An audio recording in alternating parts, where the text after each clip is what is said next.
Plastinka tebranishi masalasini ANSYS dasturida modellashtirish uchun birinchi navbatda Toolbox oynasidan model bo'limini tanlab olamiz. Engineering data qismidan biz chiqarilayotgan jism uchun material tanlashimiz mumkin.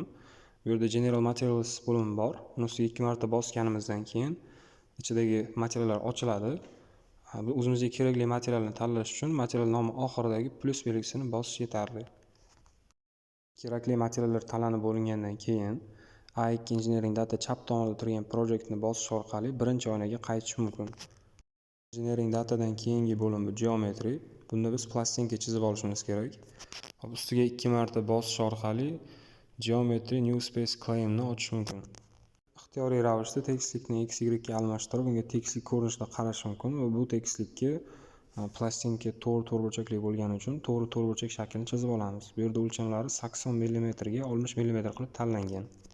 Yana o'lchamli ko'rinishga qaytarish uchun chap tomon yuqoridan Home buyrug'ini bosamiz va bu yerdan Pull orqali plastinka qalinligini berish mumkin. Bu yerda 5 mm qalinlik qilib birinchi berilgan.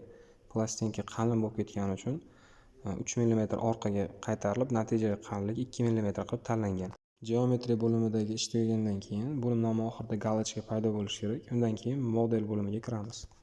Boshida tanlab ketgan materiallarimizni materialsdan ko'rishimiz mumkin va Geometry'dagi solidni detallarini ochib, material ostidagi assignmentdagi static structure'ni o'zgartirish orqali materialni tanlashimiz mumkin.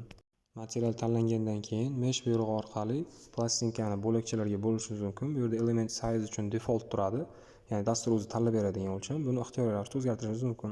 Bo'lakchalarga bo'lish tugatilgandan keyin model bo'limidagi Analyze Settings'dan Max Models to Find ni 6 dan ko'tarishimiz mumkin. Bu 6 dastur o'zi beradigan qiymat. Misol uchun uni 10 tagacha ham ko'tarish mumkin. Model bo'limida o'zi tabiiy tebranishlar o'rganiladi. Bu bo'limda qanaqadir tashqi kuch bo'lmaydi. Faqatgina plastinka uchun mahkamlanish shartlari beriladi va shu mahkamlanish shartlariga asosan plastinkani tebranish chastotasi dastur tomonidan berib boriladi.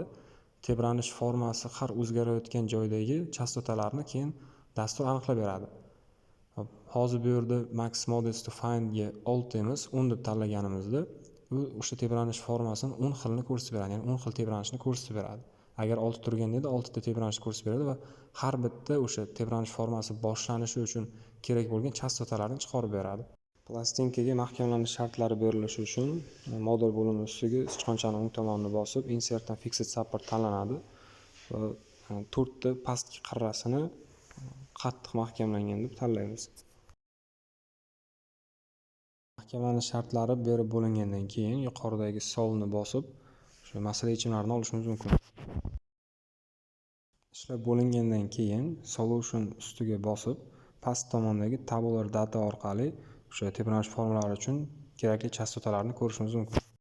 Bu 10 ta chastotani belgilab, sichqonchaning o'ng tomonini bosib Create Mode Shape Results ni tanlab, mana shu chastotalardagi deformatsiya holatlarini animatsion ko'rish mumkin. Xuddi shu tartibda yuqoridan pastga qarab plastinka tebranishlarini kichikdan, ya'ni minimaldan maksimal chastotagacha bo'lgan o'sha deformatsiya holatlarini ko'rish mumkin. Va bu yerda o'sha maksimal deformatsiya qayerda bo'layotgani va qiymati nechaligini ham dastur o'zi ko'rsatib beradi.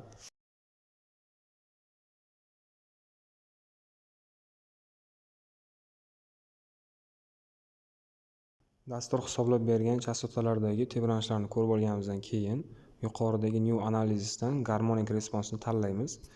Harmonic Response'da endi majburiy tebranishlar kuzatiladi. Bo'lim ochilishi bilan Analyze Settings'da chastota so'raydi. Bu chastota uchun o'sha bundan oldin modelda ko'rgan chastotamizni maksimali tanlangan. Qaysi tebranishga yaqin tebranish ko'rmoqchisiz, o'sha tebranishni chastotasini yozish kerak. Mahkamlanish shartlarini o'zgartirmaymiz. Xuddi o'shanday qirralarni Fixed Support orqali mahkamlab, jism uchun bosim ta'sir ettiramiz. Ya'ni o'sha Harmonic Response'dagi sichqonchani o'ng tomoni bosib Insert dan Pressure tanlanadi.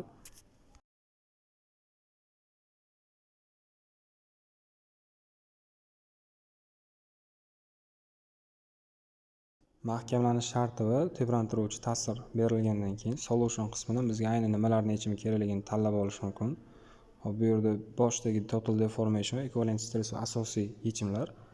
Ixtiyoriy ravishda grafik shakldagi yechimlarni ham o'sha Frequency Response va Phase Response dan tanlab olish mumkin. Total Deformation va Equivalent Stress bu yerda o'sha butun bir jism uchun deformatsiyalangan kuchlangan holatni ko'rsatib beradi.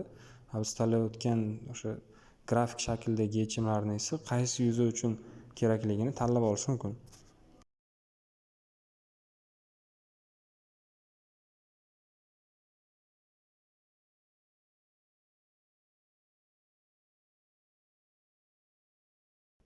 Qaysi yechimlar kerakligi tanlangandan keyin Solve ustiga bosib masala ishlashga beriladi. Ishlab bo'lingandan keyin o'sha quyidagicha o'sha grafik shakldagi yechimlarni olish mumkin. Endi savol paydo bo'lishi mumkin, nimaga aynan o'sha eng katta chastota berilgandagi deformatsiya bilan, ya'ni modelda ko'rilgan deformatsiya bilan garmonik responsdagi bir xil chiqmadi deb. Bu forma jihatdan deyarli bir xil, faqatgina o'sha aytganimizdek ta'sir kuchiga ham bog'liq bu narsa. Frequency responsni bundan oldinroq o'sha yechimlar uchun tanlaganda unda type'ini ham tanlash mumkin. Birinchi ko'rib turganimizda type uchun normal stress, ya'ni normal kuchlanish tanlangan. Grafikda y o'qi bo'ylab amplituda, x o'qi bo'ylab chastota ko'rsatilgan. Pastdagi frequency responsda esa o'sha type uchun directional deformation tanlangan. Bu grafiklar o'zi nimaga kerak? Shu grafikka qarab rezonans hodisasi bo'yicha xulosa beriladi. Grafikdagi eng katta o'sha sakrash bo'lgan joyda rezonans hodisasi yuz berishi mumkin. Endi faqatgina grafikka bog'liq emas, bu o'sha chastota qiymatlariga ham bog'liq.